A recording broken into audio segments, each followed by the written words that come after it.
다짜고짜 오지 마시고요. 번호표 뽑고 기다리는 것도 모르세요?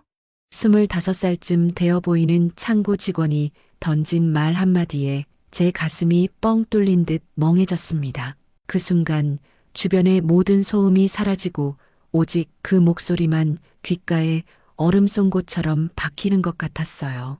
아, 또 시작이구나.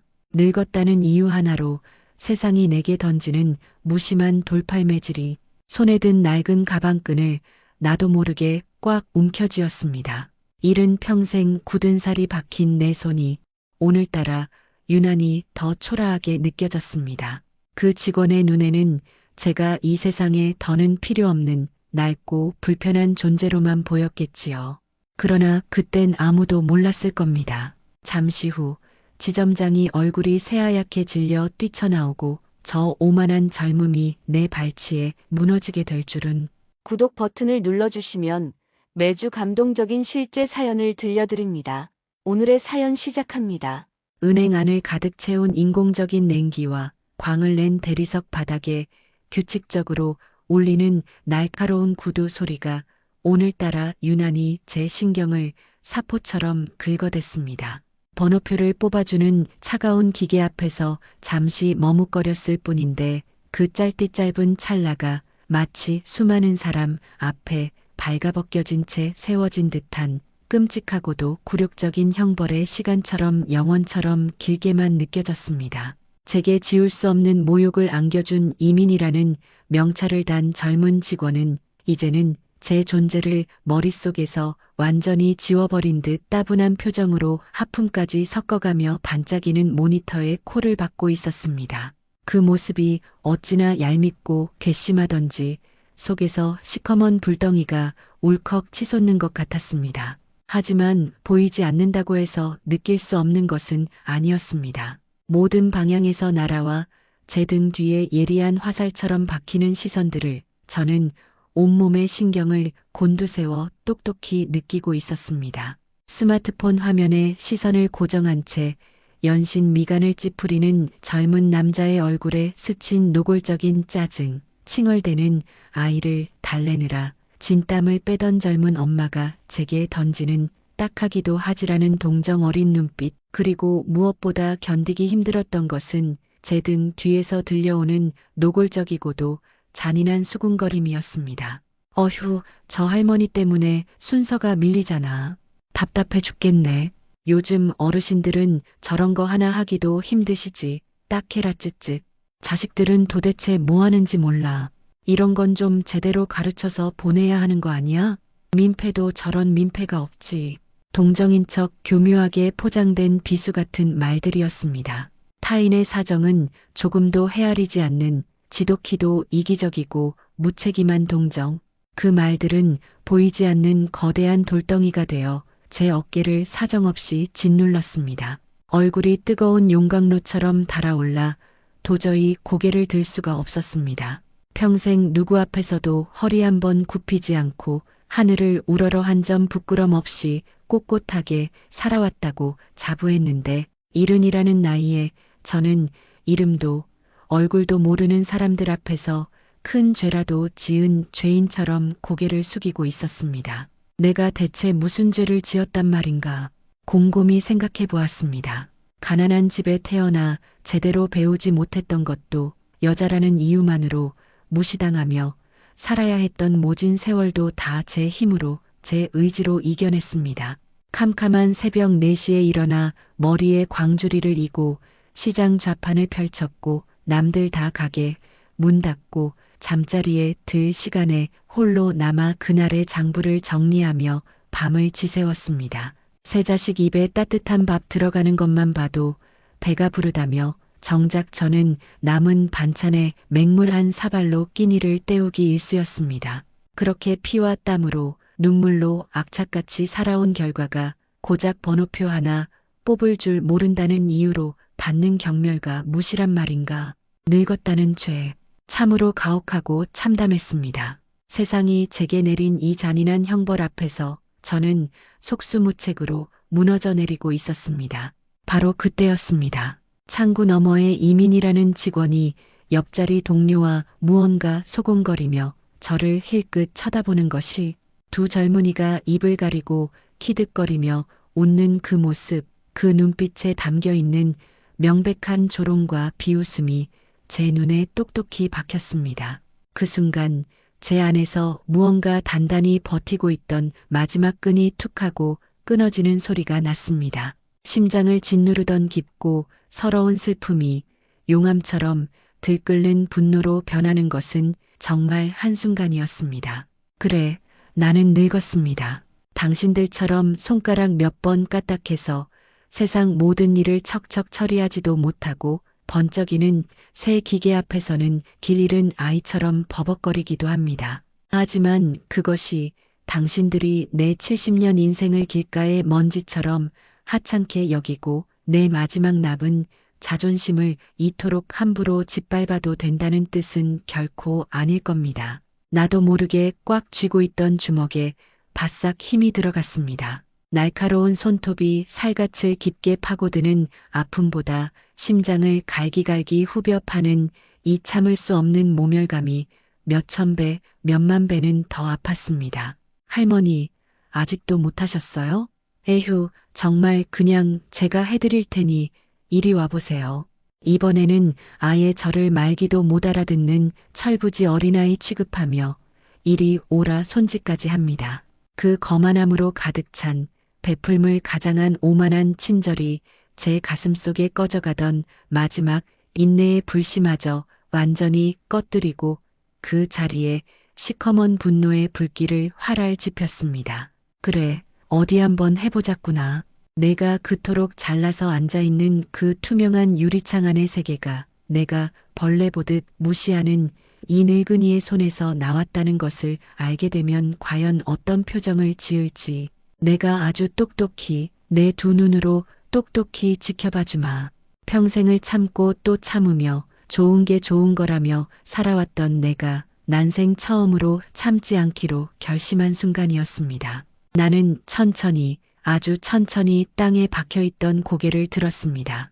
그리고 내 평생 단 한 번도 지어본 적 없는 차갑고 날카로운 눈빛으로 이민이라는 명찰 속 세 글자를 제 눈 속에 그리고 제 마음 속에 정확히 새겨 넣었습니다. 이제 곧 저 육중한 유리문을 열고 이 은행에서 가장 높은 사람이 내 이름을 부르며 황급히 달려올 시간이었습니다. 그 시간은 지난 수십 년간 단 한 번도 어긋난 적이 없었으니까요. 평생을 참고 또 참으며 살아왔던 내가 난생 처음으로 참지 않기로 결심한 순간이었어요. 나는 천천히 아주 천천히 땅에 박혀있던 고개를 들었지요. 내 눈빛을 마주한 그 젊은 직원의 얼굴에 스치던 당혹감은 아주 잠시뿐이었어요.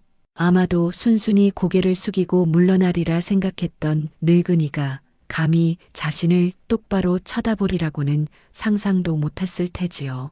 그 건방진 얼굴에 떠오른 조그만 균열을 보는 순간 이상하게도 내 마음은 폭풍 전야처럼 고요해졌습니다. 내 침묵이 길어지자 이민이라는 직원의 얼굴에는 다시금 못마땅한 기색과 함께 오만함이 겹쳐 피어올랐습니다. 그녀는 내 눈빛의 의미를 이해하지 못하고 그저 시대에 뒤떨어진 노인의 완고한 고집 정도로 치부해버린 모양이었어요. 그녀는 이제는 내게 말을 섞는 것조차 귀찮다는 듯 한쪽 입꼬리를 보일 듯 말 듯 삐죽이며 옆 창구의 동료에게 보란듯이 말을 건넸지요. 선배, 저 할머니 때문에 내 창구는 아주 마비 상태야. 요즘 노인분들은 왜 이렇게들 고집이 세신지 모르겠어. 자기가 뭘 잘못했는지 뭘 모르는지도 전혀 모르시나 봐. 정말 답답해서 속이 다 터지네. 그 목소리는 비록 작았지만 모두가 숨을 죽인 채 이 기묘한 대치 상황을 지켜보던 팽팽한 긴장감 속에서는 그 어떤 소리보다도 크고 명료하게 울려 퍼졌습니다. 나를 향해 꽂혀있던 수많은 시선 속에 새로운 감정이 더해지는 것이 느껴졌어요. 거봐, 내가 뭘 했어 하는 듯한 비웃는 듯한 표정들이었지요. 동정과 경멸이 한데 뒤섞인 그 끈적한 시선들 앞에서 나는 마지막 남은 이성의 끈을 간신히 붙들고 있었습니다. 괜찮다, 괜찮다, 박순자. 이 모든 모욕과 멸시를 나는 곧 몇십 배, 몇백 배로 처절하게 되돌려줄 것입니다. 바로 그 순간이었어요. 은행의 육중한 유리문이 마치 폭발이라도 하듯 거칠게 열렸지요. 쿵 하는 굉음과 함께 사람들의 시선이 일제히 문 쪽으로 향했습니다. 잘 다려진 양복을 입었지만 넥타이가 살짝 삐뚤어진 중년의 남자가 금방이라도 쓰러질 듯한 얼굴로 헐레벌떡 뛰어들어오는 것이 보였어요. 그의 이마에는 굵은 식은땀이 비오듯 흘러내렸고 그의 얼굴은 병자처럼 새하얗게 질려 있었지요. 그는 은행 안을 마치 이 세상의 마지막 구명보트라도 찾는 사람처럼 미친 듯이 두리번거리며 무언가를 애타게 찾고 있었습니다. 이지훈 지점장, 그의 가슴에 달린 금빛 명찰이 유난히 선명하게 보였어요. 그의 비정상적이고도 다급한 모습에 은행 안의 모든 사람들은 직감했지요. 무슨 큰일이라도 터졌구나. 조용하던 웅성거림이 삽시간에 불안한 파도처럼 번져나갔습니다. 마침내 이지훈 지점장의 핏발선 눈이 나와 마주쳤어요. 그의 눈이 이 세상의 모든 절망과 한 줄기 안도감이 뒤섞인 채 커다랗게 뜨이는 것을 나는 놓치지 않았지요. 그는 마치 사막에서 오아시스를 발견한 사람처럼 혹은 지옥의 문턱에서 구원의 동아줄이라도 본 사람처럼 곧장 나를 향해 달려오기 시작했습니다. 그의 거친 숨소리와 대리석 바닥을 절박하게 내리찍는 구두굽 소리가 정적을 무참히 깨고 은행 로비를 가로질렀어요. 창구에 앉아있던 이민희는 이 모든 상황이 자신과는 상관없는 일이라는 듯 혹은 영화의 한 장면이라도 보는 듯 영문을 모르겠다는 표정으로 눈만 동그랗게 뜨고 그 광경을 바라보고 있었지요. 이지훈 지점장은 내 바로 앞에 서자마자 숨을 고를 새도 없이 그대로 허리를 깊게 아주 깊게 숙였습니다. 90도, 아니 그보다 더 깊숙이였어요. 그의 잘 빗어넘긴 머리가 내 시선 바로 아래에 놓였지요. 그리고 다음 순간 은행 전체가 떠나갈 듯한 다급하면서도 존경심이 가득 담긴 처절한 목소리가 터져 나왔습니다. 회장님, 그 한마디 그 단 세 글자에 세상의 모든 소음이 거짓말처럼 멎었어요. 시간마저 얼어붙은 듯 했지요. 회장님, 죄송합니다. 제가 너무 늦었습니다. 오시는 줄도 모르고 이런 끔찍한 결례를 부디 용서해 주십시오. 정말 죄송합니다. 회장님, 그는 거의 울먹이다시피 아니 통곡에 가까운 목소리로 말을 쏟아냈습니다. 창구 직원 이민희의 얼굴이 하얗게 그야말로 살아있는 사람의 얼굴이라고는 믿을 수 없을 정도로 종이장처럼 새하얗게 질려가는 것이 보였어요. 그녀의 손에 힘없이 들려있던 볼펜이 탁 하는 소리를 내며 차가운 대리석 바닥으로 떨어졌지요. 그녀의 동공은 마치 지진이라도 만난 듯 격렬하게 걷잡을 수 없이 흔들리고 있었고 떡 벌어진 입은 좀처럼 다물어질 줄을 몰랐습니다. 조금 전까지 나를 향해 쏟아내던 그 경멸과 오만함은 온데간데 없이 사라지고 그 자리에는 오직 현실을 부정하는 듯한 극도의 공포와 모든 것이 무너져 내리는 경악만이 남아 있었어요. 주변의 반응도 다르지 않았지요. 저 할머니 때문에라며 노골적으로 짜증을 내던 젊은 남자는 입을 떡 벌린 채 그대로 굳어버렸고 나를 딱하다는 듯 쳐다보며 혀를 차던 며느리 동년배로 보이는 아이 엄마는 자신의 눈을 몇 번이고 비비며 이 비현실적인 광경이 혹시 꿈은 아닌지 확인하고 있었습니다. 모든 수군거림이 멎었고 모든 움직임이 정지했어요. 시간마저 멈춰버린 듯한 그 공간 속에서 오직 이지훈 지점장의 거친 숨소리만이 이 모든 것이 끔찍한 현실임을 증명하고 있었지요. 나는 아무 말도 하지 않았습니다. 그저 핏기 하나 없이 굳어버린 이민희를 차갑고 무심하게 내려다볼 뿐이었어요. 내 시선이 그녀에게 닿자 그녀는 마치 얼음물이라도 뒤집어 쓴 듯 온몸을 파르르 떨었지요. 그녀의 눈빛은 이제 공포를 넘어 처절한 애원으로 바뀌어 있었습니다. 제발, 제발 아니라고 말해달라는 듯한, 살려달라는 듯한 필사적인 눈빛이었어요. 하지만 나는 그녀에게 그 어떤 자비도, 그 어떤 동정도 베풀어줄 생각이 없었지요. 이지훈 지점장이 조심스럽게, 아주 조심스럽게 허리를 들며 내 눈치를 살폈습니다. 그의 얼굴은 여전히 두려움으로 가득했어요. 회장님, 이쪽으로 미리 VIP실을 준비해 두었습니다. 어서 안으로 드시지요. 나는 아주 천천히 마치 그 동작 하나하나에 깊은 의미라도 담긴 것처럼 고개를 끄덕였지요. 그리고 마지막으로 영혼까지 무너져 내리기 직전인 이민희에게 한마디를 던졌습니다. 목소리는 분명 내 것이었지만 그 안에 담긴 서늘한 냉기는 내 것이 아닌 듯 낯설고도 무거웠어요. 그 자리가 그렇게 함부로 사람의 옷차림을 보고 판단하고 나이를 세며 무시해도 되는 자리였던가? 내 말에 그녀의 얼굴에서 마지막 핏기마저 완전히 사라지는 것을 똑똑히 보았지요. 그녀는 무언가 변명이라도 하려는 듯 입술을 필사적으로 달싹였지만 결국 아무런 소리도 내지 못하고 그저 무너져 내리듯 고개를 숙일 뿐이었습니다. 나는 더 이상 그녀를 쳐다보지 않았어요. 그녀는 이제 내게 그럴 가치조차 없는 그저 내 인생에서 스쳐 지나간 수많은 무례함 중 하나일 뿐이었지요. 나는 이지훈 지점장의 정중한 안내를 받으며 한 걸음, 한 걸음 천천히 VIP실을 향해 걸어갔습니다. 마치 바닷길이 열리는 것처럼 조금 전까지 나를 막고 서 있던 사람들이 황급히 길을 비켜섰어요. 그들의 얼굴에는 이제 경멸이나 동정이 아닌 경외와 두려움이 뒤섞여 있었지요.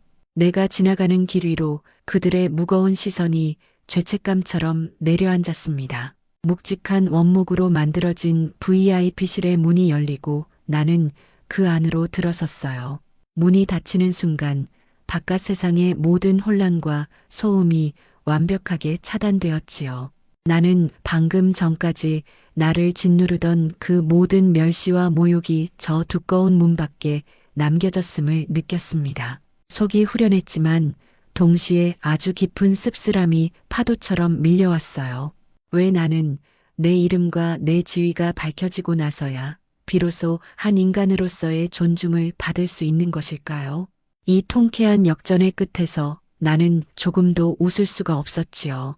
묵직한 원목 문이 닫히자 바깥 세상의 모든 소음과 혼란이 거짓말처럼 사라졌습니다. VIP실 안에는 값비싼 가죽 소파의 냄새와 은은한 방향제 향기만이 감돌았지요. 이지훈 지점장이 제 눈치를 살피며 따뜻한 차를 내왔지만 저는 아무 말 없이 창가로 걸어갔습니다. 통유리창 너머로 방금 전 나를 경멸과 동정의 눈으로 바라보던 사람들이 힐끔거리며 사라지는 모습이 보였어요. 그들의 뒷모습을 보고 있자니 방금 전의 통쾌함은 온데간데 없이 사라지고 아주 깊고 서늘한 씁쓸함이 다시금 심장을 파고들었습니다. 내 낡은 옷차림과 주름진 얼굴 뒤에 숨겨진 진실이 드러나고 나서야 사람들은 비로소 나를 사람으로 대접하는 이 현실이 참으로 서글펐습니다. 푹신한 소파에 몸을 묻자 30년이라는 아득한 세월이 먹먹한 파노라마처럼 눈앞을 스쳐 지나갔습니다. 그래요. 그땐 아무도 몰랐겠지요.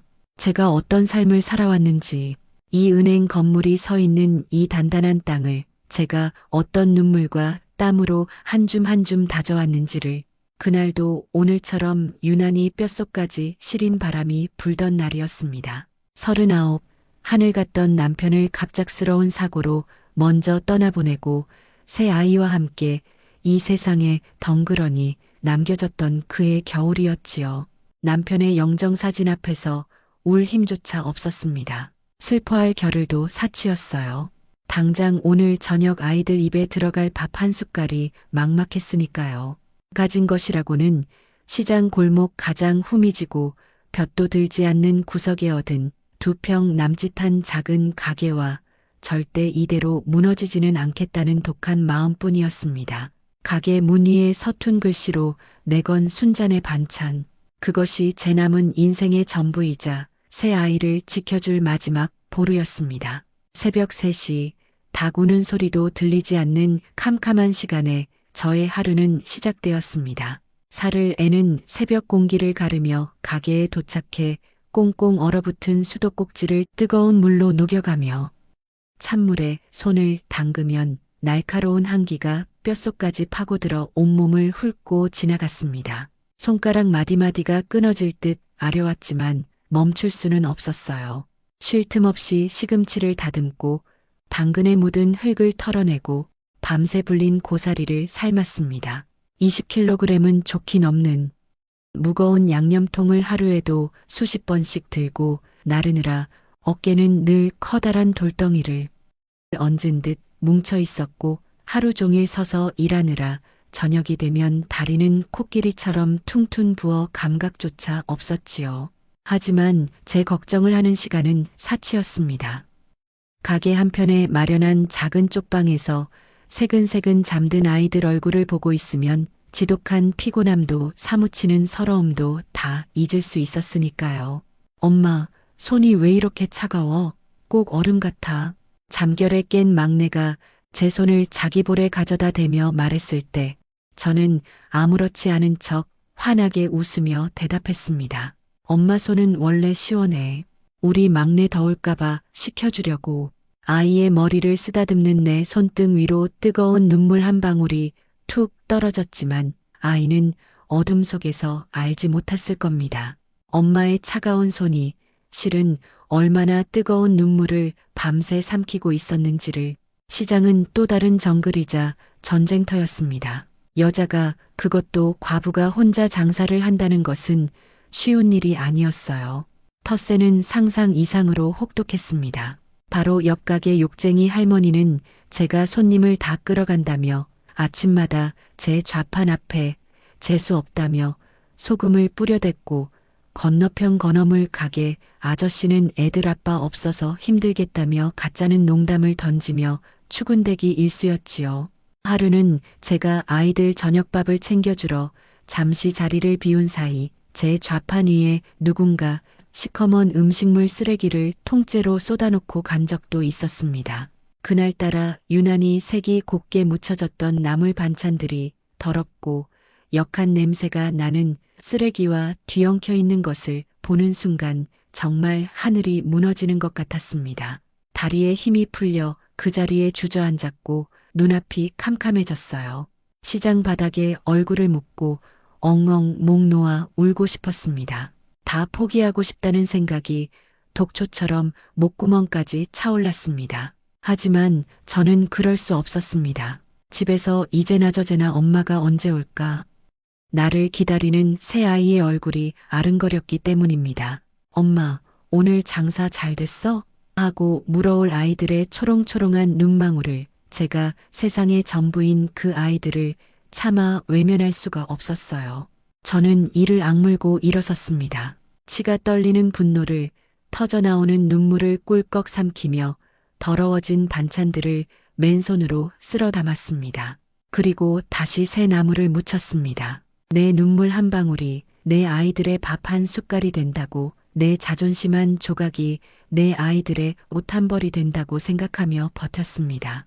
그렇게 하루하루를 살아냈습니다. 남들이 한 푼 벌 때 저는 독하게 마음 먹고 10푼을 벌어야 했습니다. 남들이 8시간 일할 때 저는 잠을 줄여 18시간을 일했습니다. 내 옷 한 벌 사입지 않고 내 입에 맛있는 것 한 번 넣어주지 않으며 동전 한 입, 지폐 한 장을 모으고 또 모았습니다. 그렇게 모은 돈은 시어머니가 물려주신 낡은 양은 냄비 안에 차곡차곡 쌓여갔습니다. 밤마다 아이들을 재우고 가게의 작은 등불 아래에서 그 동전과 꼬깃꼬깃한 지폐를 세는 것이 제 유일한 낙이자 희망이었습니다. 그것은 단순한 돈이 아니었어요. 그것은 제 피와 땀이었고 제 서러운 눈물이었으며 짓밟힌 자존심이었고 아이들의 미래 그 자체였습니다. 그러던 어느 날 절망의 잿더미 속에서 기회가 찾아왔습니다. 시장 일대에 재개발 소식이 들려온 것이었지요. 상인들은 모두 가게를 접고 쫓겨나게 생겼다며 한숨을 쉬고 술로 밤을 지새웠지만 저는 그 속에서 한 줄기 빛을 보았습니다. 밤을 새워가며 알아보지도 못하는 글씨로 가득한 재개발 계획서를 들여다보고 구청과 동사무소를 쫓아다니며 발품을 팔아 정보를 모았습니다. 그리고 양은 냄비에 모아두었던 내 청춘과 맞바꾼 전 재산을 털어 아무도 거들떠보지 않던 시장 뒤편에 버려진 허허벌판 땅을 샀습니다. 모두가 저를 미쳤다고, 드디어 실성을 했다고 손가락질했습니다. 저 쓸모없는 진흙탕에 전 재산을 쏟아붓는다며 혀를 찼지요. 하지만 저는 확신이 있었습니다. 내 피와 땀으로 모은 돈의 가치를 나는 누구보다 잘 알고 있었습니다. 내 예감은 틀리지 않았습니다. 재개발이 본격화되면서 제가 샀던 땅은 하룻밤 사이에 금싸라기 땅으로 변했습니다. 하루가 다르게 땅값이 미친 듯이 치솟았고 저는 눈 깜짝할 사이에 시장 사람들이 평생 만져보지도 못할 큰 돈을 벌게 되었습니다. 그 돈으로 제일 먼저 한 일은 바로 이 은행을 세운 것이었습니다. 평생 돈 때문에 서러움을 겪었던 저였기에 저처럼 힘없고 억척같이 살아가는 사람들이 옷차림이나 행색 때문에 무시당하지 않고 당당하게 돈을 맡기고 빌릴 수 있는 그런 문턱 낮은 은행을 만들고 싶었습니다. 내 반찬 가게의 이름을 따 순자은행이라고 짓고 싶었지만 그렇게 하지는 못했습니다. 아직은 누구에게도 말하고 싶지 않았거든요. 은행이 세워지고 저는 회장이라는 무겁고 어색한 직함을 얻었습니다. 그때 즈음엔 형편이 꽤 나아졌지요. 하지만 저는 변하지 않았습니다. 여전히 시장에서 입던 낡고 편한 옷을 입었고 여전히 제 손으로 직접 밥을 하고 빨래를 했습니다. 훌쩍 커버린 제 아들, 딸들은 그런 제가 답답하다고 했습니다. 왜 좋은 옷을 입지 않느냐고, 왜 그렇게 궁상맞게 사느냐고 성화를 부렸지요. 그 아이들은 아마 평생 모를 겁니다. 그 낡은 옷 한 벌이 저에게는 수많은 밤을 눈물로 새우며 지켜낸 승리의 갑옷과도 같다는 것을, 제 손으로 직접 밥을 짓는 그 시간이 배고팠던 시절과 멸시받던 시절을 잊지 않으려는 저만의 거룩한 의식과도 같다는 것을, 오늘 그 젊은 직원이 내게 던진 모욕은 단순히 나 한 사람에 대한 무시가 아니었습니다. 그것은 내가 피눈물로 견뎌온 이 70년의 세월 전체에 대한 모독이었습니다. 내 차가운 손을 잡아주던 아이들의 따뜻한 온기를, 내 좌판에 쏟아졌던 더럽고 역한 음식물 쓰레기를 다 버려버리고 새롭게 내놓았던 반찬들을, 그리고 밤마다 양은 냄비 속 동전을 세며 희망을 꿈꾸던 그 시절의 서러운 나를 토째로 짓밟는 행위였습니다. 그래서 나는 이번만큼은 참을 수가 없었습니다. 다시는 그 누구에게도 내 인생이, 내 세월이 하찮게 여겨지도록 내버려 두지 않겠다고 다짐했습니다.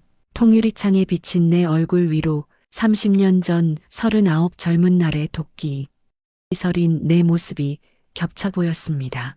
그래요. 나는 이렇게 살아남았습니다. 그리고 앞으로도 이렇게 살아갈 것입니다. 조용히, 그러나 그 누구보다도 강하게. 그날 이후 한동안 제 마음은 시끄러운 잔치가 끝난 뒤에 텅 빈 마당처럼 허전하고 어수선했습니다. 통쾌함이라는 감정은 생각보다 짧았고 그 뒤에 찾아온 씁쓸함은 예상보다 길었습니다. 제가 그 젊은 직원에게 남긴 마지막 말은 과연 온전히 저의 것이었을까요? 아니면 제 안에 수십 년간 쌓여왔던 억울함과 한이 만들어낸 괴물의 목소리였을까요? 저는 한동안 그날의 제 모습을 곱씹으며 어지러운 마음을 다스려야만 했습니다. 그 젊은 직원, 이민이라는 아이의 소식은 며칠 뒤 이지훈 지점장을 통해 전해 들었습니다. 제가 굳이 묻지 않았음에도 이 지점장은 죄인처럼 고개를 숙인 채 그 아이의 이야기를 조심스럽게 꺼내 놓았지요. 그가 전해준 이야기는 제가 예상했던 것과는 사뭇 다른 결을 가지고 있었습니다. 추락하는 것에는 날개가 없다고 했던가요? 그 아이의 추락은 빠르고 가혹했습니다. 그날 제가 VIP실로 들어간 직후 은행은 발칵 뒤집혔다고 합니다. 본사에까지 즉각 보고가 올라갔고 다음 날 아침 일찍 이민이라는 아이를 위한 징계위원회가 열렸습니다. 그 아이는 위원회에 출석해 연신 죄송하다며 눈물을 쏟았지만 차갑게 식은 회의실의 공기를 데우기에는 역부족이었습니다. 은행의 명예를 실추시키고 VIP 고객에게 심각한 모욕감을 안겨주었다는 것이 징계 사유였지요. 결정은 신속하게 내려졌습니다. 정직 3개월, 그것은 사실상의 해고, 통보나 다름없는 중징계였습니다. 월급도 성과급도 없이 3개월을 버틴 후에 복귀한다 한들 그 아이에게 예전과 같은 자리가 남아있을 리 만무했으니까요.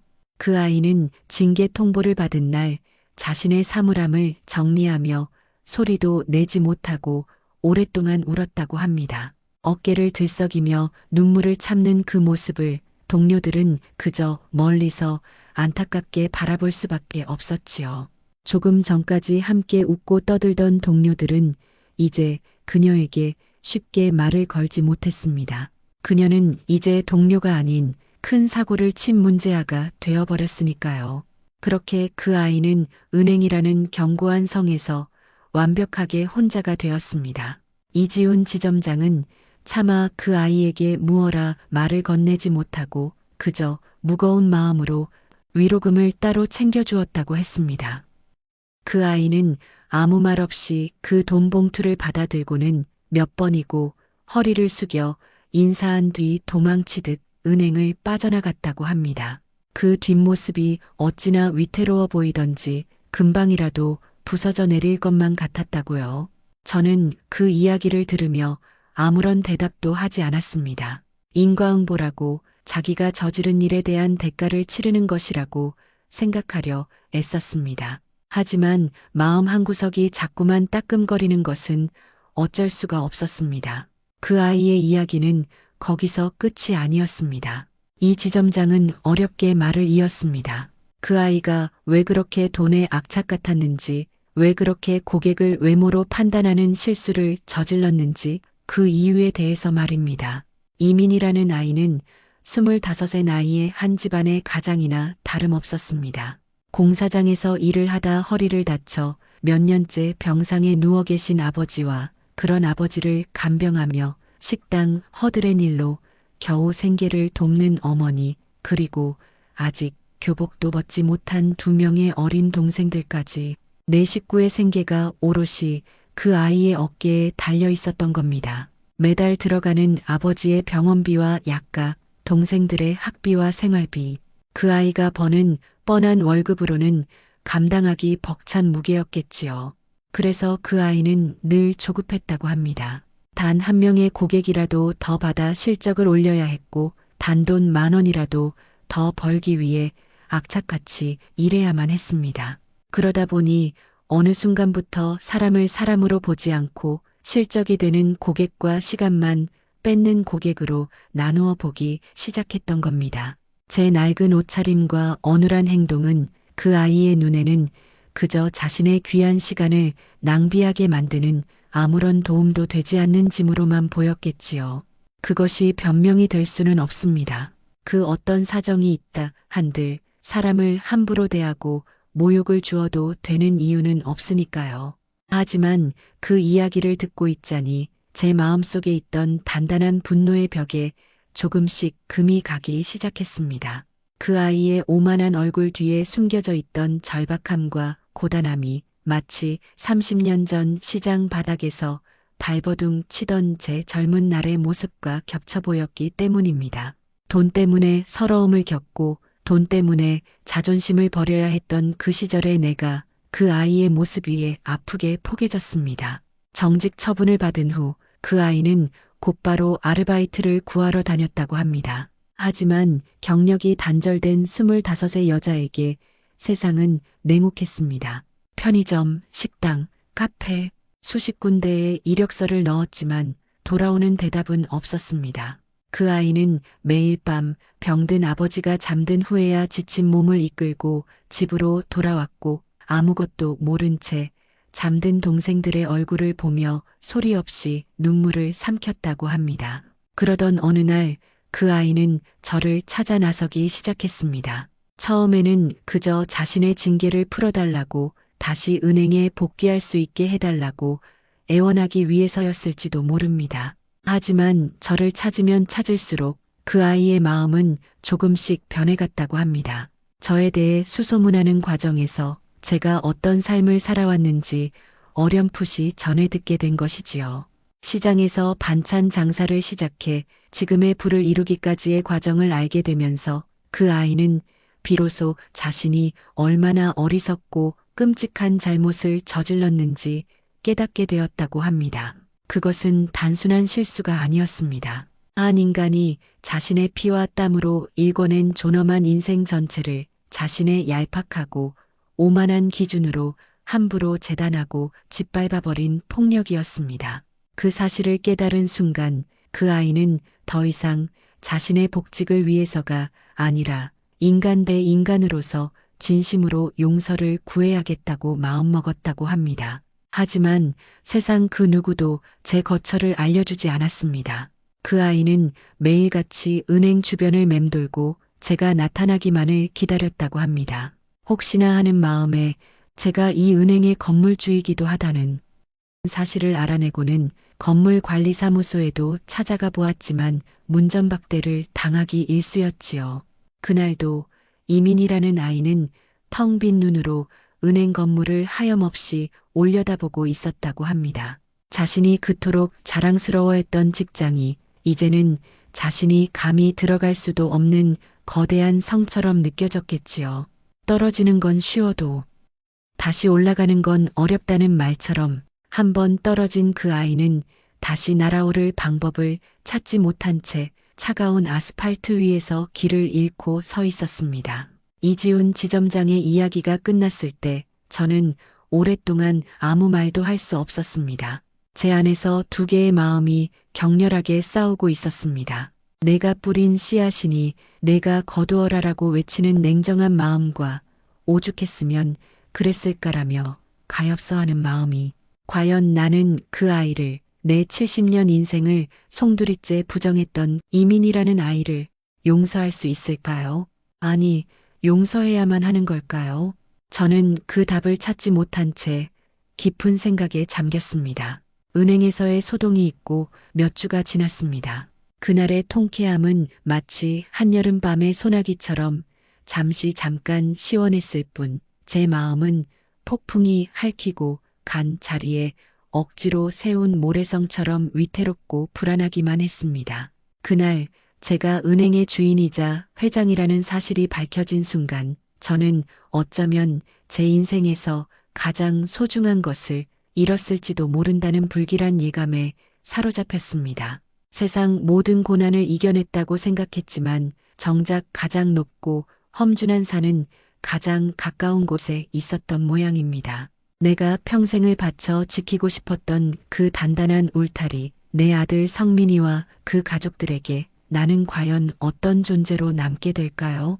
돈이라는 거대하고 서늘한 그림자가 우리 가족의 따뜻했던 모습을 어떻게 바꾸어 놓을지 저는 두렵기만 했습니다. 예감은 틀리지 않았습니다. 그날 저녁 아들 성민이가 퇴근길에 며느리와 함께 집으로 찾아왔습니다. 현관문을 열고 들어서는 순간부터 저는 평소와는 다른 무겁고 어색한 공기가 그들을 감싸고 있음을 느꼈습니다. 며느리는 애써 웃으며 제 손을 잡고 괜찮으시냐고 물었지만 그 눈빛에서는 순수한 걱정보다 훨씬 더 복잡하고 낯선 감정들이 읽혔습니다. 경이로운 놀라움과 말 못할 서운함, 그리고 아주 희미하게 번지는 어떻게 우리에게 이럴 수 있으세요? 하는 듯한 원망 같은 것들이 뒤섞여 있었지요. 어머니, 이게 다 어떻게 된 일이세요? 온 동네 사람들이 어머니 얘기뿐이에요. 은행에서 그런 큰일이 있었다면서요. 저희는 아무것도 모르고 있었는데. 성민이는 차마 제 얼굴을 제대로 보지 못하고 거실 바닥만 내려다보며 굳은 표정으로 입을 열었습니다. 그의 목소리는 물에 젖은 솜처럼 낮게 잠겨 있었고 그 안에는 억지로 꾹꾹 눌러 담고 있는 듯한 감정의 동요가 선명하게 느껴졌습니다. 저는 아무 말 없이 부엌으로 가 과일을 깎아 내밀었습니다. 어디서부터 어떻게 설명해야 할까요? 수십 년간 제 가슴 속에 겹겹이 쌓아온 이 비밀의 무게를 이 짧은 저녁 식탁에서 다 풀어낼 수 있을까요? 선재 엄마가 그러는데 어머니가 그 은행 주인이시라면서요? 그게 정말이에요, 어머니? 며느리가 조심스럽게 하지만 핵심을 찌르는 질문을 던졌습니다. 그 순간 우리 셋 사이의 공기는 팽팽하게 당겨진 활시위처럼 칼날같이 날카로워졌습니다. 저는 더 이상 피할 수 없음을 직감하고 천천히 고개를 끄덕였습니다.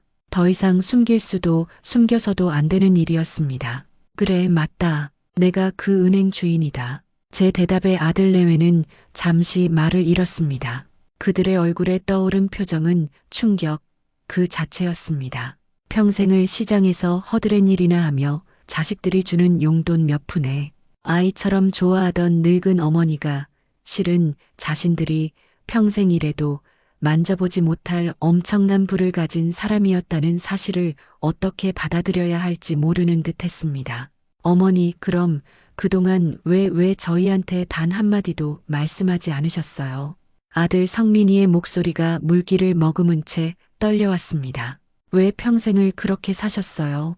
시장에서 파는 싼 옷만 입으시고 맛있는 음식 한번 제대로 드시지 않고요. 우리가 그렇게 못 믿어오셨어요?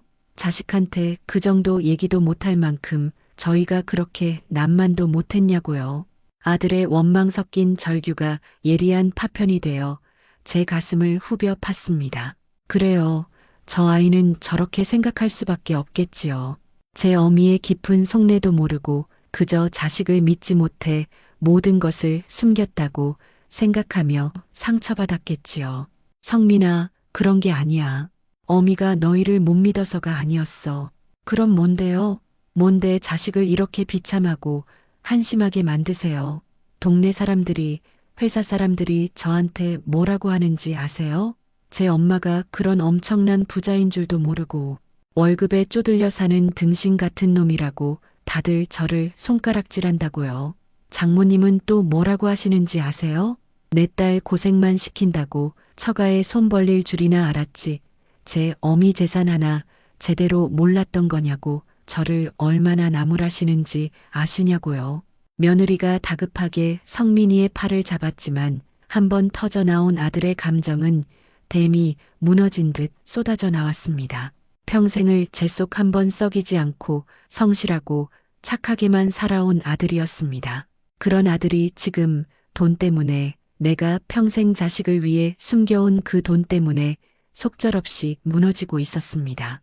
돈이 사람을 변하게 할까봐 무서웠다. 너희가 돈의 무거움을 알고 행여나 그 돈에 기대어 나태해질까봐 너희만큼은 아비 없이 자랐다는 소리 안 듣게 제 힘으로 떳떳하고 당당하게 살아가길 바랐을 뿐이야. 다른 뜻은 없었다. 이 어미의 못난 욕심이었다. 내 말에 성민이는 더 이상 아무 말도 하지 못하고 그저 어린아이처럼 굵은 눈물만 뚝뚝 흘렸습니다. 며느리도 함께 눈시울을 붉혔지요. 그날 밤 우리 가족은 처음으로 서로의 상처를 마주하고 오랫동안 부둥켜 안고 울었습니다. 이제 모든 것이 괜찮아질 거라고 그렇게 믿고 싶었습니다. 하지만 그날 이후 우리 가족의 모습은 아주 조금씩 그러나 분명하게 변해가기 시작했습니다.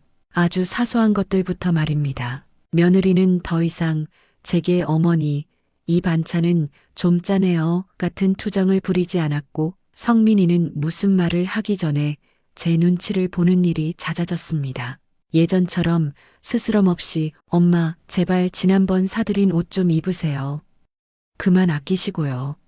하던 아들의 모습은 어디에도 없었습니다. 그 아이는 이제 나를 어머니가 아닌 어렵고 불편한 회장님으로 대하기 시작한 겁니다. 가장 큰 변화는 며느리에게서 나타났습니다. 그 아이는 주말마다 백화점에 가서 값비싼 영양제와 번쩍이는 상표가 달린 옷가지를 사들고 와 제게 안기기 시작했습니다. 어머니, 이제 이런 것도 좀 챙겨 드시고 이런 좋은 옷도 입으셔야죠. 누가 어머니를 아직도 시장에서 반찬 팔던 가난한 할머니로 보면 어떡해요. 저희 체면도 좀 생각해 주세요. 그 말 속에 담긴 서늘한 가시를 저는 모를 수가 없었습니다. 그것은 저를 위한 진정한 걱정이 아니었습니다. 내 시어머니가 이 정도는 되는 사람이라는 것을 남들에게 과시하고픈 욕망이었지요. 돈이 그 순박하고 착하기만 하던 아이의 마음을 조금씩 그러나 분명하게 좀먹고 있었습니다. 어느 날 저녁 며느리가 제게 조심스럽게 물었습니다. 어머니, 그럼 저희 사는 그 아파트도 사실은 어머니께서 아무렇지 않게 사주신 거였어요? 저희는 그것도 대출금 갚느라 얼마나 허리가 휘었는데요. 나는 말없이 고개를 끄덕였습니다. 아들 내외가 결혼할 때 저는 그저 평범한 노인인 척 평생 모은 쌈짓돈이라며 작은 집 한 채 값을 보태주었더랬습니다. 그 아이는 그것이 제 전 재산인 줄로만 알고 있었겠지요. 그랬구나. 어쩐지 저희 형편에 조금 무리해서 좋은 집을 구한다 싶었어요. 며느리의 얼굴에 스치는 복잡한 감정, 그것은 고마움보다는 어쩌면 오랫동안 속아왔다는 배신감에 더 가까운 표정이었습니다. 내가 평생을 바쳐 지켜온 가족이라는 울타리가 돈이라는 것엔 비바람 앞에 속절없이 흔들리고 있었습니다. 나는 그저 이 모든 것이 더 큰 폭풍의 시작이 아니기만을 간절히 바랄 뿐이었습니다. 이 지독한 돈의 시험대 위에서 우리 가족은 과연 서로의 손을 놓지 않고 끝까지 함께할 수 있을까요? 저는 그 답을 알지 못해 깊은 밤에도 쉬이 잠들지 못했습니다. 돈이라는 것은 참으로 기묘한 물건입니다. 그것이 없을 때는 사람을 한없이 비참하게 만들더니 그것이 드러나자 이제는 나를 둘러싼 모든 관계를 뒤흔들고 있었습니다. 가족이라는 이름 아래 당연하게 여겼던 따스함과 신뢰는 이제 보이지 않는 두꺼운 유리벽을 사이에 둔 것처럼 어색하고 서먹해졌습니다. 아들 내외의 눈빛에 담긴 복잡한 감정들을 마주할 때마다 저는 차라리 시장 구석에서 차디찬 손으로 반찬을 팔던 그 가난한 시절이 더 행복했노라고 밤마다 잠 못 이루며 수없이 되뇌었습니다. 그 시절에는 적어도 돈이 아니라 사람의 마음을 오롯이 바라보며 웃고 울 수 있었으니까요. 그렇게 며칠을 무거운 마음으로 보내던 어느 날 저는 이지훈 지점장에게서 연락을 받았습니다. 그 아이, 이민이라는 아이가 저를 찾아왔다는 것이었습니다. 하지만 그 아이가 찾아온 곳은 제가 살고 있는 아파트 현관도 제가 주인이라는 은행도 아니었습니다. 제가 수십 년째 남몰래 제 진짜 이름을 숨긴 채 봉사를 해오던 도시 변두리의 허름한 무료 급식소였습니다. 그 아이는 며칠 밤낮으로 뜬 눈으로 저를 찾아 헤맸다고 합니다. 은행에서 정직 처분을 받은 후 처음 며칠간은 억울함과 지독한 절망감에 어두운 방 안에서 한 발짝도 나오지 못했다고 했지요. 25, 이제 막 피어나는 자신의 인생이 여기서 완전히 끝장났다는 생각에 세상을 향한 원망과 제 자신에 대한 증오만이 가득했다고 합니다. 하지만 시간이 흐르고 용돈 달라고 졸라대는 어린 동생들의 철없는 얼굴과 아무 말 없이 한숨만 내쉬는 어머니의 깊게 주름진 얼굴을 마주하면서 그 아이는 언제까지고 이렇게 썩어가는 시체처럼 주저앉아 있을 수만은 없다는 것을 깨달았다고 합니다. 무엇이라도 해야 했습니다. 그 아이는 며칠 동안 밥도 제대로 먹지 못해 헬쑥해진 얼굴로 며칠은 입은 듯한 구겨진 옷차림으로 일자리를 찾아다녔지만 한번 잘못된 길에 들어선 세상은 얼음장보다 더 냉정했습니다. 그러다 문득 이 모든 문제의 시작이었던 저를 떠올렸다고 합니다. 처음에는 그저 무작정 찾아가 빌고 또 빌어볼 심산이었겠지요.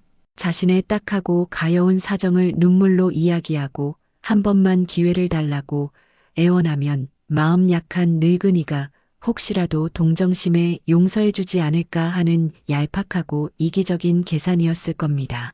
하지만 저를 찾는 과정은 험난하기만 했습니다. 이지훈 지점장도 은행의 그 누구도 제 개인적인 정보를 앵무새처럼 알려주지 않았으니까요. 그 아이는 매일같이 은행 앞으로 출근 도장을 찍으며 하염없이 제가 나타나기만을 기다렸고 제가 사는 동네를 어떻게 수소문했는지 하루 종일 추위에 떨며 골목을 헤매고 다녔다고 합니다. 그러는 동안 그 아이는 저에 대한 이야기를 조금씩 아주 조금씩 듣게 되었습니다. 제가 사는 동네의 낡은 세탁소 주인에게서, 제가 늘 장을 보던 시장의 상인들에게서, 그리고 제가 오랫동안 남몰래 보육원에 같이 후원해온 작은 국밥집 주인에게서 말입니다. 그들이 들려준 이야기는 그 아이가 상상했던 운 좋게 돈벼락을 맞은 교양 없는 부자 할머니의 모습과는 전혀 다른 것이었습니다. 젊은 나이에 남편을 잃고 새 아이를 키우기 위해 악기처럼 시장 바닥에서 뒹굴었던 젊은 날의 이야기, 억척같이 돈을 모아 지금의 부를 이루기까지의 피눈물 나는 세월에 대한 이야기, 그 이야기들은 달고 다른 흑백 사진처럼 하나같이 제 삶의 고단함과 사무치는 치열함을 증언하고 있었습니다. 그 이야기들을 들으며 이민이라는 아이는 비로소 자신이 저지른 잘못의 진짜 무게를 깨닫게 되었다고 합니다. 그것은 단순히 예의 없고 무례한 말실수가 아니었습니다. 한 인간이 자신의 온 생을 바쳐 피와 눈물로 쌓아 올린 존엄한 역사를 자신의 천박하고 오만한 기준으로 함부로 재단하고 짓밟아버린 끔찍한 폭력이었습니다. 그 사실을 깨달은 순간 그 아이는 너무나도 부끄러워 얼굴을 들 수 없었다고 합니다. 그리고 그때부터 그 아이의 목표는 자신의 복직을 위한 계산된 용서가 아닌 한 인간 대 인간으로서의 진정한 사죄로 바뀌었습니다. 그러던 중 우연히 한 시장 상인에게서 제가 오래전부터 어느 무료 급식소에서 회장님이 아닌 그저 밥 퍼주는 할머니로 남몰래 봉사를 해오던 이야기를 듣게 된 것이지요. 그 아이는 마지막 희망이자 어쩌면 마지막 참회의 기회일지 모를 그곳으로 향했습니다. 그날 저는 여느 때처럼 낡은 고무장갑을 끼고 헐렁한 앞치마를 두른 채 배식대 앞에 서 있었습니다. 뜨거운 김이 화산처럼 피어오르는 거대한 밥솥 옆에서 길게 줄지어 선 노숙인들과 독거노인들에게 따뜻한 밥을 퍼주고 있었지요. 제 옷차림은 시장에서 사입은 색바랜 몸빼 바지였고 얼굴은 땀과 김으로 범벅이 되어 있었습니다. 그 누구도 제가 수백억 자산을 가진 은행의 회장이라고는 상상할 수 없는, 그저 이곳의 다른 봉사자들과 조금도 다를 바 없는 모습이었겠지요. 이곳에서만큼은 저는 돈의 무게에서 벗어나 오롯이 저 자신일 수 있었습니다. 바로 그곳에서 그 아이는 저를 발견했습니다. 수십 명의 남루한 행색을 한 사람들 사이에 섞여 아무런 표정 없이 묵묵히 밥을 푸고 있는 제 모습을 그 아이는 멀리서 한참 동안이나 숨조차 쉬지 못한 채 멍하니 바라보고 서 있었다고 합니다.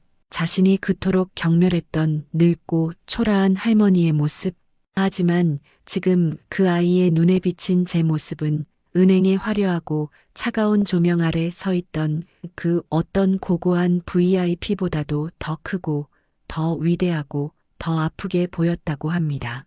그 아이는 한참을 망설이다가 천근만근 무거운 다리를 옮겨 제게로 다가왔습니다. 제가 막 마지막 배식을 마치고 땀으로 축축한 등을 돌리며 허리를 펴는 순간이었습니다. 저 회장님, 차마 잊을 수 없었던 가슴속에 깊이 박혀있던 목소리에 고개를 돌리자 그곳에 이민이라는 아이가 서 있었습니다. 그 사이에 작은 얼굴이 반쪽이 되어 있었고 핏기 하나 없이 바싹 마른 입술은 파르르 떨리고 있었으며 금방이라도 터져나올 듯 눈물이 그렁그렁 맺힌 그 눈은 저를 본 순간 검은 우물처럼 깊어졌습니다. 그 아이는 저를 보자마자 그 자리에 쿵 소리를 내며 무릎을 꿇었습니다. 주변에서 밥을 먹던 모든 사람들의 시선이 우리에게로 못 박혔지만 그 아이는 아랑곳하지 않았습니다. 잘못했습니다. 회장님, 제가 정말 죽을 죄를 지었습니다. 그 아이는 차갑고 축축한 시멘트 바닥에 이마가 닿을 듯 머리를 조아리며 어린아이처럼 울기 시작했습니다. 그것은 계산된 행동이 아니었습니다. 자신의 징계를 되돌리기 위한, 동정심을 유발하기 위한 얄팍한 연극도 아니었지요. 그것은 자신의 어리석음과 오만함에 대한 진심 어린 후회와 한 인간의 존엄성을 짓밟은 것에 대한 뼈저린 참회의 눈물이었습니다. 제가 감히 회장님께서 어떤 삶을 살아오셨는지, 어떤 마음으로 그 자리에 서 계셨는지도 모르고 제 어리석고 얄팍한 기준으로 회장님을 판단하고 모욕했습니다. 용서받지 못할 죄를 지었습니다. 정말 죄송합니다. 정말 죄송합니다. 그 아이의 울음소리는 더 이상 말이 되지 못하고 끊어지고 갈라지는 흐느낌이 되어 급식소의 소란 속으로 아프게 흩어졌습니다. 주변의 모든 소음이 멀어지고 제 귀에는 오직 그 아이의 절절한 울음소리만이 가득 찼습니다. 저는 아무 말 없이 그저 무릎을 꿇고 눈물로 용서를 비는 그 가냘프고 작은 등을 가만히 내려다보았습니다. 제 마음속에서 오랫동안 분노와 원망으로 얼어붙어 있던 무언가가 아주 천천히 따뜻한 눈물에 녹아내리기 시작하고 있었습니다. 그 아이 이민희의 절절한 울음소리는 그날 이후로도 오랫동안 제 귓가에 씻기지 않는 얼룩처럼 맴돌았습니다. 차가운 시멘트 바닥에 이마를 대고 용서를 빌던 그 가냘프고 작은 등, 자신의 잘못을 깨닫고 한없이 무너지던 그 처절한 모습이 자꾸만 눈앞에 어른거렸습니다. 제 마음속에서 오랫동안 분노와 원망으로 얼어붙어 있던 단단한 무언가가 그 아이의 뜨거운 참회의 눈물에 속절없이 녹아내리고 있었습니다. 처음에는 그저 통쾌한 복수를 꿈꿨습니다. 나를 무시했던 오만한 젊음이 내 앞에서 처참하게 무너지는 것을 보고 싶었습니다. 하지만 막상 그 광경을 마주하고 나니 제 마음에 남은 것은 후련함이 아닌 깊이를 알 수 없는 공허함과 지독한 씁쓸함 뿐이었습니다. 그 아이를 용서하고 말고의 문제가 아니었습니다. 이민이라는 아이는 어쩌면 이 시대가 만들어낸 또 다른 희생양일지도 모른다는 생각이 들었습니다. 돈이 없으면 무시당하고 늙고 병들면 쓸모없는 짐이 되어버리는 이 각박하고 메마른 세상에서 그 아이 역시 살아남기 위해 발버둥 치다 자신도 모르게 괴물이 되어버린 것은 아닐까요? 그 아이의 오만한 얼굴 위로 시장 바닥에서 온갖 멸시를 견디며 독하게 돈을 모으던 내 젊은 날의 모습이 자꾸만 아프게 겹쳐졌습니다. 그날 이후 저는 제 삶을 송두리째 돌아보기 시작했습니다. 나는 무엇을 위해 그토록 치열하게 살아왔는가? 내가 악착같이 모은 이 막대한 부는 과연 어디에 써야 하는가? 평생을 그림자처럼 숨기고 감추며 그저 나 혼자만의 성을 쌓고 사는 것이 과연 의미 있는 일인가? 은행에서의 그 사건은 어쩌면 굳게 닫혀있던 내 인생의 문을 활짝 열고 세상 밖으로 나오라는 하늘의 준엄한 계시였을지도 모릅니다. 나는 더 이상 숨어 지내지 않기로 결심했습니다. 낡고 해진 옷 뒤에 평범하고 무력한 할머니라는 가면 뒤에 숨어 세상의 무시와 경멸을 그저 삭히고만 있지는 않겠다고 다짐했습니다. 내가 가진 부와 내가 겪어온 이 70년의 모진 경험을 이제는 나 자신을 위해서가 아니라 이 세상을 위해 의미 있게 써야 할 때가 왔음을 온몸으로 깨달았습니다. 어떻게 해야 할까? 며칠 밤낮을 고민하고 또 고민했습니다.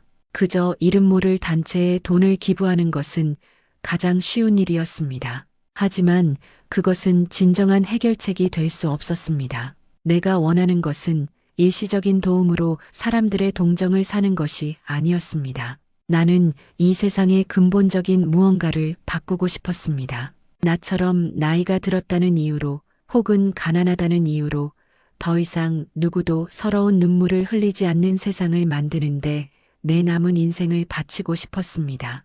바로 그때 제 머릿속에 한 가지 생각이 칠흑 같은 밤에 번쩍이는 불빛처럼 스쳐 지나갔습니다. 재단을 만들자. 나처럼 나이가 들어 세상의 빠른 변화를 따라가지 못하는 노인들을 위한 재단. 그들에게 디지털 기기 사용법을 차근차근 가르쳐주고 세상과 자유롭게 소통하는 법을 알려주어 더 이상 짐이나 민폐가 아닌 이 사회의 당당한 주체로서 살아갈 수 있도록 돕는 것입니다. 번호표 뽑을 줄도 모르시죠? 라는 그 잔인한 말이 더 이상 이 땅의 그 어떤 노인에게도 씻을 수 없는 상처가 되지 않도록 말입니다. 그리고 또 하나, 이민이라는 아이처럼 젊음이라는 무기 외에는 아무것도 가진 것 없이 절박하게 살아가는 청년들을 위한 재단, 특히 과거의 나처럼 작은 가게를 발판 삼아 자신의 꿈을 이루고 싶어하는 간절한 소상공인들에게 무담보, 무이자로 창업 자금을 지원해주고 내가 평생을 바쳐 이 악물고 터득한 장사의 비법과 지혜를 아낌없이 나눠주는 것입니다. 실패해도 다시 일어설 수 있는 기회를 주고 그들의 곁에서 든든한 버팀목이 되어주는 것. 그것이야말로 진정한 의미의 나눔이 아닐까요? 그렇게 결심을 굳힌 순간 제 마음을 무겁게 짓누르던 모든 어지러움과 공허함이 봄눈 녹듯 사라지고 가 자리에 뜨거운 열정과 새로운 희망이 용암처럼 솟구치기 시작했습니다. 저는 수십 년 만에 처음으로 마치 첫사랑을 시작하는 소녀처럼 가슴이 뛰는 것을 느꼈습니다. 저는 곧바로 이지훈 지점장에게 연락했습니다. 그는 제가 무슨 큰일이라도 저지를 사람처럼 한달음에 제 집으로 달려왔지요.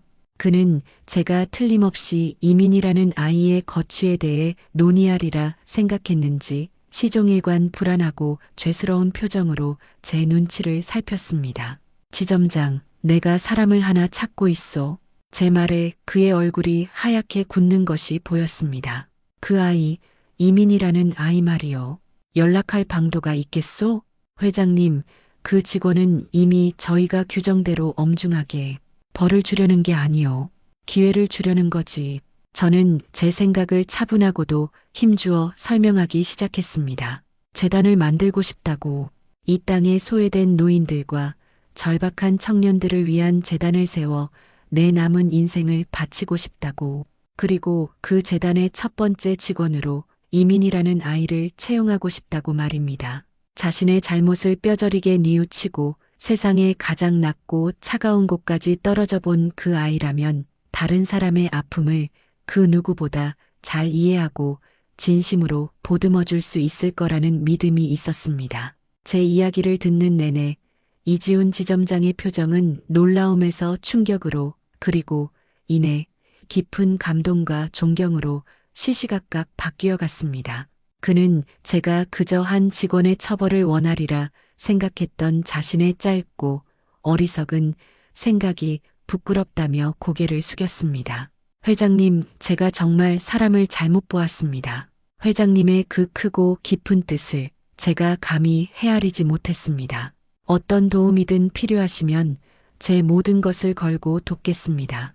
그의 눈에는 진심 어린 존경의 빛이 가득했습니다. 저는 그렇게 제 새로운 인생의 첫 번째 동반자를 얻었습니다. 하지만 아직 넘어야 할 가장 크고 험한 산이 남아 있었습니다. 바로 제 가족들이었지요.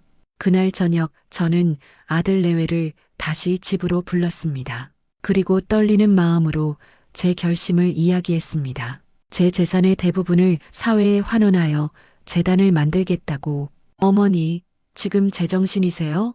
평생 피땀 흘려 모으신 그 재산을 왜 얼굴도 모르는 생판 남들을 위해 쓰시겠다는 거예요? 아들 성민이가 자리에서 벌떡 일어나 믿을 수 없다는 듯 소리쳤습니다. 며느리 역시 하얗게 질린 얼굴로 저를 바라보았지요. 성민아, 이 돈은 처음부터 내 것이 아니었다. 내가 잠시 맡아두고 있었을 뿐이야. 이제 그 돈을 진짜 주인들에게 돌려주어야 할 때가 온 게다. 그리고 너희에게는 이 어미가 돈보다 더 귀한 것을 물려줄 것이다. 바로 나누는 삶의 기쁨이라는 것을 말이다. 저는 흔들리지 않는 눈빛으로 아들을 똑바로 바라보며 말했습니다. 이것은 단순한 통보가 아니었습니다. 제 인생의 마지막 유언과도 같은 간절한 진심이었습니다. 아들 내외는 제 단호한 결심 앞에서 더 이상 아무 말도 하지 못하고 그저 망연자실한 표정으로 저를 바라볼 뿐이었습니다. 그날 밤 저는 수십 년 만에 처음으로 깊고 편안한 잠을 잘 수 있었습니다. 제 인생의 진짜 주인이 된 듯한 기분이었습니다. 이제 겨우 시작이었습니다. 앞으로 수많은 어려움과 반대가 폭풍처럼 몰아닥치겠지만 저는 조금도 두렵지 않았습니다. 제 옆에는 저를 믿고 지지해주는 사람들이 있었고 무엇보다 제 가슴 속에는 그 무엇과도 바꿀 수 없는 뜨거운 사명이 불꽃처럼 타오르고 있었으니까요. 재단 설립 기념식 날 아침, 저는 수십 년 만에 처음으로 거울 앞에 오래도록 서 있었습니다. 아들 내외가 밤새 골라 선물한 눈처럼 새하얀 정장을 입은 제 모습이 낯설면서도 어쩐지 오랫동안 잃어버렸던 제 진짜 자리를 찾은 듯 편안했습니다. 평생을 흙 묻은 작업복과 시장에 싸구려 옷 뒤에 감추고 숨기기만 했던 제 진짜 모습이 비로소 세상 밖으로 당당하게 걸어나갈 준비를 마친 것 같았지요. 창밖으로 보이는 재단 건물이 아침 햇살을 받아 눈부시게 빛나고 있었습니다. 저 건물은 단순히 돈으로 지은 것이 아니었습니다. 시장 바닥에 흘렸던 내 70년의 눈물과 땀, 은행에서 받았던 멸시와 상처, 그리고 그 모든 것을 딛고 일어선 희망이 벽돌 하나하나에 고스란히 새겨진 내 인생 그 자체였습니다. 기념식장은 제가 상상했던 것보다 훨씬 더 많은 사람으로 가득 찼습니다. 저를 축하하기 위해 찾아온 각계각층의 사람들, 그 중에는 저를 그저 운 좋은 부자 할머니로만 보는 사람도, 제 돈의 향기를 쫓아온 하이에나 같은 사람도 있었을 겁니다. 하지만 괜찮았습니다. 이제 저는 더 이상 다른 사람의 얄팍한 시선에 흔들리지 않을 테니까요.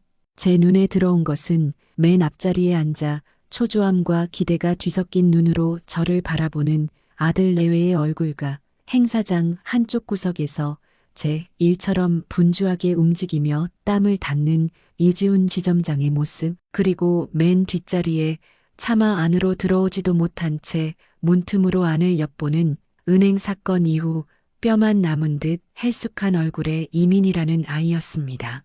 단상으로 오르는 몇 개의 계단이 유난히 길고 아득하게 느껴졌습니다. 한 걸음 한 걸음 옮길 때마다 제 인생의 모든 장면들이 낡은 필름처럼 제 눈앞을 스쳐 지나갔습니다. 캄캄한 새벽 시장의 살을 애는 듯한 찬 공기, 엄마 하고 부르던 아이들의 해맑은 웃음소리, 나를 향해 쏟아지던 시장 사람들의 멸시와 조롱, 그리고 제 심장을 얼어붙게 했던 은행에서의 그 차가운 목소리까지, 그 모든 것이 지금의 저를 만들었음을 저는 더 이상 원망하지 않고 담담하게 받아들일 수 있었습니다. 마이크 앞에 서자 웅성거리던 장내의 모든 소음이 멎고 수백 개의 시선이 예리한 칼날처럼 제게로 향했습니다. 저는 미리 준비된 번지르르한 말들로 가득한 원고를 옆으로 가만히 밀어놓고 그저 제 마음에 담아두었던 진짜 이야기를 꺼내기 시작했습니다. 오늘 이 귀한 자리에 와주신 모든 분께 진심으로 감사드립니다. 저는 오늘 한평생 부끄러워하고 숨기기만 했던 제 이야기를 하려고 합니다. 제 이름은 박순자입니다. 저는 잠시 숨을 고르고 가장 아팠던 그날의 기억부터 골마 터진 상처를 도려내듯 끄집어냈습니다. 얼마 전 저는 한 은행에서 번호표 뽑을 줄도 모르시죠? 라는 말을 들었습니다. 그 짧은 한마디에 저는 제 70년 인생이 통째로 부정당하는 것 같은 깊은 모멸감과 수치심을 느꼈습니다. 늙고 초라하다는 이유만으로 저는 그곳에서 보이지 않는 투명 인간이었고 모두의 시간을 빼앗는 귀찮은 짐이었습니다. 그날 밤 저는 잠 못 이루며 제 자신에게 수없이 물었습니다. 내가 과연 무엇을 잘못했을까? 남편 없이 자식들을 키우기 위해 악착같이 살아온 것이 죄였을까? 남들처럼 곱게 늙지 못하고 주름지고 거칠어진 내 모습이 죄였을까? 장내는 물을 끼얹은 듯 조용해졌습니다. 사람들은 숨을 죽인 채 제 이야기에 귀를 기울였습니다. 몇몇은 불편한 표정으로 시선을 피하기도 했습니다. 저는 그 답을 찾기 위해 제 인생을 거슬러 올라가 보았습니다. 그리고 비로소 깨달았습니다. 잘못한 것은 내가 아니었다는 것을, 잘못된 것은 사람을 겉모습과 옷차림만으로 판단하고 나이가 들었다는 이유로 한 인간의 존엄성을 함부로 짓밟는 우리 사회의 차가운 시선이었다는 것을 말입니다. 제 목소리는 더 이상 떨리지 않았습니다. 오히려 그 어느 때보다 단단하고 맑은 힘이 있었습니다. 그래서 저는 결심했습니다. 더 이상 어둠 속에 숨지 않겠다고. 내가 가진 것, 내가 겪어온 이 모진 세월을 이제는 나와 같은 상처를 가진 사람들을 위해 쓰겠다고 말입니다. 이 동행재단은 그렇게 태어났습니다. 이곳은 나이 듦이 죄가 아니라 지혜가 되고 가난이 부끄러움이 아니라 가능성이 되는 세상을 만들기 위한 저의 작은 씨앗입니다. 이곳에서 어르신들은 세상과 다시 소통하는 법을 배우고 젊은이들은 실패를 두려워하지 않고 마음껏 꿈꿀 기회를 얻게 될 것입니다. 저는 잠시 말을 멈추고 행사장 맨 뒤에 서서 차마 흐르는 눈물을 닦지도 못한 채 저를 보고 있는 이민이라는 아이를 똑바로 바라보았습니다. 그 아이는 제 시선을 느끼고는 죄인처럼 고개를 숙이며 어두운 그림자 속으로 뒷걸음질 치려 했습니다. 그리고 저는 오늘 이 자리에서 한 젊은이에게 새로운 기회를 주려고 합니다. 저에게 가장 큰 상처를 주었지만 동시에 가장 큰 깨달음을 안겨준 사람입니다. 이민희 씨, 잠시 이 앞으로 나와주시겠어요? 제 말에 모든 사람들의 시선이 그 아이에게로 향했습니다. 이민희는 당황한 얼굴로 어쩔 줄 몰라 하며 그 자리에 얼어붙어 있었습니다. 이지훈 지점장이 그 아이의 등을 조용히 떠밀어주자 마지못해 무대 앞으로 걸어 나왔습니다. 그 아이는 제 앞에 서서 아무 말도 못하고 고개만 숙인 채 뜨거운 눈물만 뚝뚝 흘렸습니다. 이민희 씨, 나는 당신을 원망하지 않습니다. 오히려 고맙게 생각합니다. 당신이 아니었다면 나는 평생 돈이라는 차가운 성 안에 갇혀 나 자신을 돌아보지 못했을 테니까요. 당신은 나에게 돈보다 더 중요한 가치가 세상에 있음을 가르쳐 주었습니다. 당신의 그 뼈아픈 실수가 이제 이 재단의 가장 단단한 초석이 될 것입니다. 저와 함께 이 세상을 조금 더 따뜻한 곳으로 만들어 나갈 첫 번째 직원이 되어 주시겠습니까? 제 말에 그 아이는 결국 참았던 울음을 터뜨리며 바닥에 주저앉았습니다. 감사합니다. 정말 감사합니다. 회장님 죄송합니다. 그 아이의 울음은 비단 그 아이 혼자만의 것이 아니었습니다. 그것은 이 땅의 수많은 이민이들이 흘리는 참회의 눈물이었고 동시에 새로운 희망의 눈물이었습니다. 장내에서는 그 어떤 때보다 뜨겁고 긴 박수가 터져 나왔습니다. 저는 그 박수 소리를 들으며 제 아들 내외와 눈이 마주쳤습니다. 그들의 얼굴에는 이제 더 이상 원망이나 서운함이 남아있지 않았습니다. 오직 어머니에 대한 깊은 존경과 이해하지 못했던 지난날에 대한 부끄러움, 그리고 말로 다 할 수 없는 자랑스러움만이 가득했습니다. 그 순간 저는 비로소 우리 가족이 돈이라는 거대한 시험을 이겨내고 이전보다 더 단단하고 투명하게 하나가 되었음을 느낄 수 있었습니다. 기념식이 끝나고 텅 빈 행사장에 홀로 남아 어두워지는 창밖을 바라보았습니다. 어느새 해가 저물고 도시의 불빛들이 밤하늘의 별처럼 하나둘 켜지고 있었습니다. 저 수많은 불빛 아래 또 얼마나 많은 사람들이 보이지 않는 곳에서 아파하고 눈물 흘리고 있을까요? 그날 나를 무시했던 그 젊은 직원의 차가운 눈빛을 이제는 온전히 용서합니다. 아니, 어쩌면 진심으로 고마워해야 할지도 모르겠습니다. 그 서늘한 눈빛이 아니었다면 나는 평생 내 성 안에 갇혀 진짜 세상을, 그리고 진짜 나 자신을 보지 못했을 테니까요. 그날 갈기갈기 찢어졌던 내 자존심은 이제 더 많은 사람들의 상처를 보듬어 줄 수 있는 따뜻하고 두꺼운 이불이 되었습니다. 돈이 아니라 사람의 마음을 얻는 것이 진짜 부자라는 것을 나는 이 길고 아픈 여정의 끝에서 이제야 희미하게나마 알 것 같습니다. 내 70년의 눈물이 이제는 누군가의 웃음꽃을 피우는 향기로운 걸음이 되겠지요. 여러분이라면 당신의 인생을 통째로 무시하고 짓밟았던 그 사람을 온전히 용서하고 다시 손 내밀 수 있으셨을까요? 그 무거운 질문의 답은 저도 아직 잘 모르겠습니다. 다만 저는 용서가 복수보다 더 위대하고 나눔이 소유보다 더 행복하다는 것을 내게 남은 삶을 통해 아주 천천히 증명해 보이고 싶을 뿐입니다.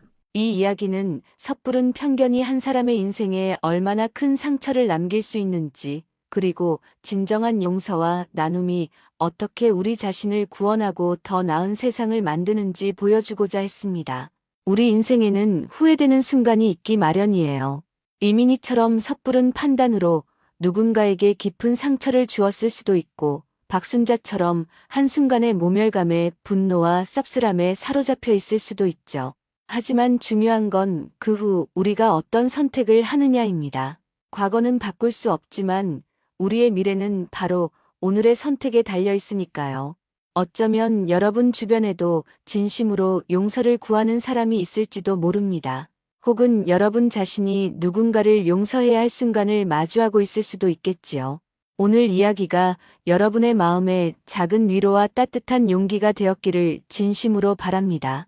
앞으로도 여러분의 마음을 울리는 깊이 있는 이야기로 찾아뵙겠습니다. 댓글로 오늘 이야기에 대한 여러분의 생각과 감상을 꼭 들려주세요. 혹시 다음에 듣고 싶은 이야기가 있다면 의견을 남겨주시는 것도 큰 힘이 됩니다. 여러분의 하루가 따뜻한 위로로 가득하기를 바라며 채널 구독과 좋아요도 잊지 말고 부탁드립니다.